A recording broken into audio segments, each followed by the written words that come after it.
Kentucky Senator and presidential candidate Rand Paul has written a new book detailing the faith proclamations of America's leaders. It's called Our Presidents and Their Prayers. Well, Senator Rand Paul joins us now from Washington. And Senator, welcome back to the 700 Club. It's an honor to have you with us. Good morning. Thanks for having me. One of the things I love about your book is how much it underlines we have a nation that's always been led by Christians who express a deep faith in Jesus Christ, regardless of their party, regardless of their personal lives. What do you want people to take away from when they read your book?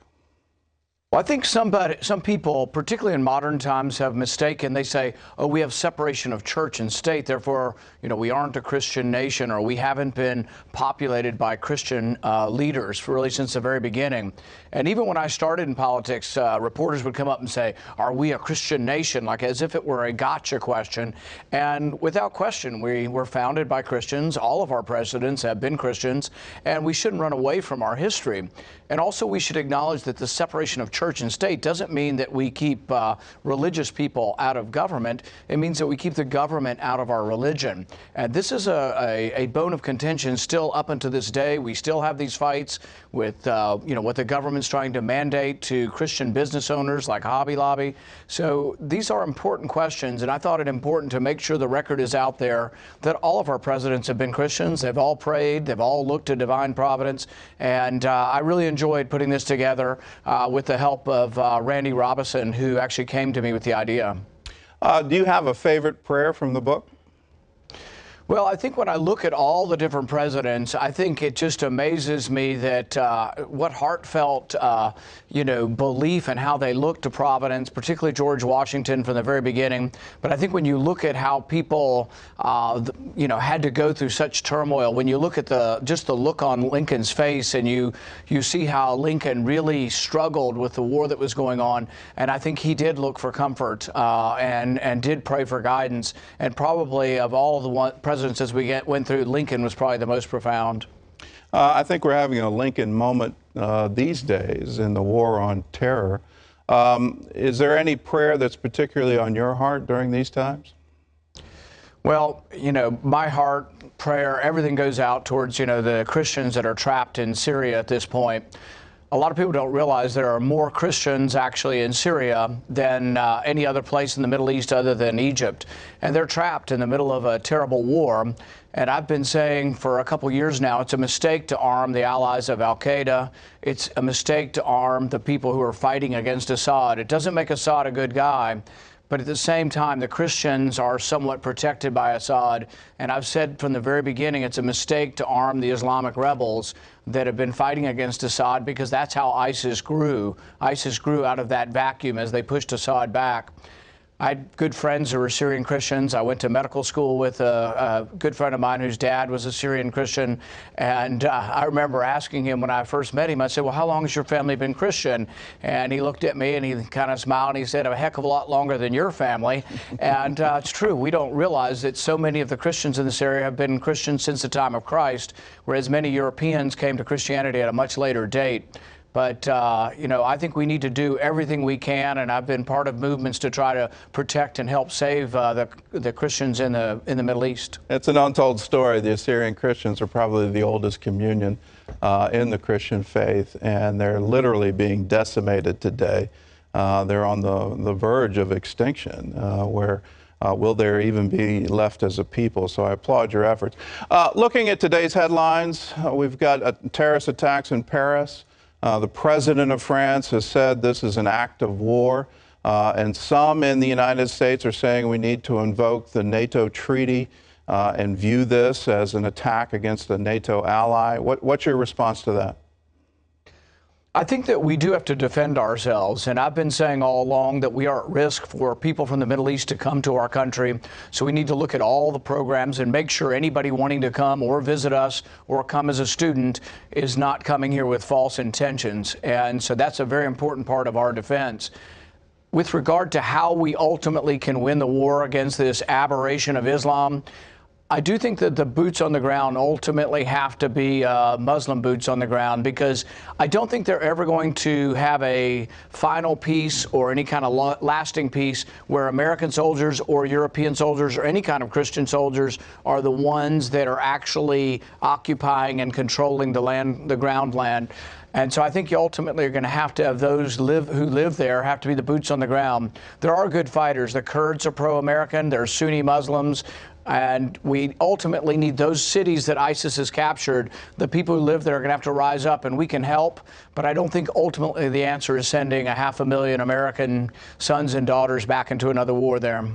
You've been accused by one of your opponents of being a committed isolationist. You know, in looking at the current situation, are you echoing what Washington said? We should avoid foreign entanglements? I think we need to be very careful that our entanglements or our interventions don't backfire. So the people who want to call me an isolationist, I would say that their intervention has actually made things worse. I think toppling Gaddafi in Libya, which Hillary Clinton supported and Marco Rubio supported, I think backfired on us in the sense that Libya is now a failed state. There's no government, and actually ISIS, a third of Libya, pledges allegiance to ISIS now. So I think our intervention failed us there. I think the intervention in the Syrian civil war is failing us also. I think ISIS grew stronger as Saudi Arabia, Qatar, and us poured weapons in on the side of al-Qaeda. And I said at the time, I don't understand why we would want to be allies with al-Qaeda in this war. And I said the great irony is we'll be back there fighting against our own weapons. I also warned them that the people they were giving weapons to will never recognize Israel and are enemies of Israel. One group we gave anti-tank weapons to immediately responded and said, when we're done with Assad, we're going to take the Golan Heights back from Israel. So I never liked the idea of arming people who have Israel in their sights as well as us. And I think we made a lot of mistakes with our intervention. It's not a question of being intervening or no intervening. It's really a question of being very prudent about when we get involved. And our Constitution gives very strong language. It says that Congress should declare war. Congress should initiate war. That means all the people are united. And I think it's been a mistake to give the president so much power to do it on his own. You've been one of the leaders in trying to restrict the NSA and their data collection. In the wake of the Paris attacks, some are saying we need that more than ever. We need to stop encrypted communication. The French were caught by surprise. Well, what's your response to that? I think they aren't being honest with us, because do you know the bulk collection of your phone records, which we tried to reform, it's still ongoing. So even though the bill passed 6 months ago, we allowed it to go on for 6 months. And so right now we do have bulk collection of all Americans' phone records without a warrant. So for them to say, oh, it's because this program was reformed that this attack occurred is completely false, because the program continues.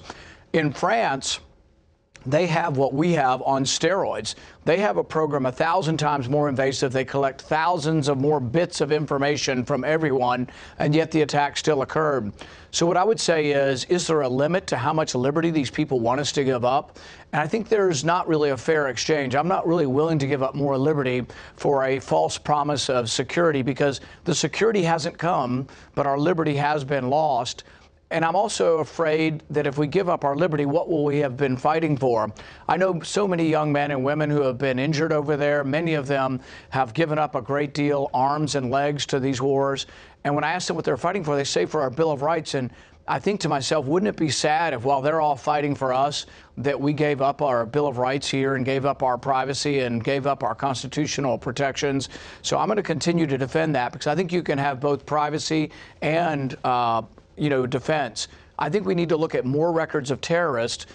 All you have to do is put a name on a warrant. Now, if I were the judge, I would sign any warrant you give me that has some evidence of an individual that might want to attack us. It doesn't have to be proof. It's just some evidence.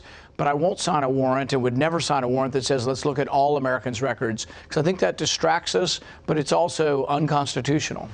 Well said, Senator. I appreciate your fight for our personal liberty. The book is called Our Presidents and Their Prayers, Proclamations of Faith by America's Leaders, and it's available wherever books are sold. And Senator Paul, thanks for being with us. Thank you. Thanks for having me.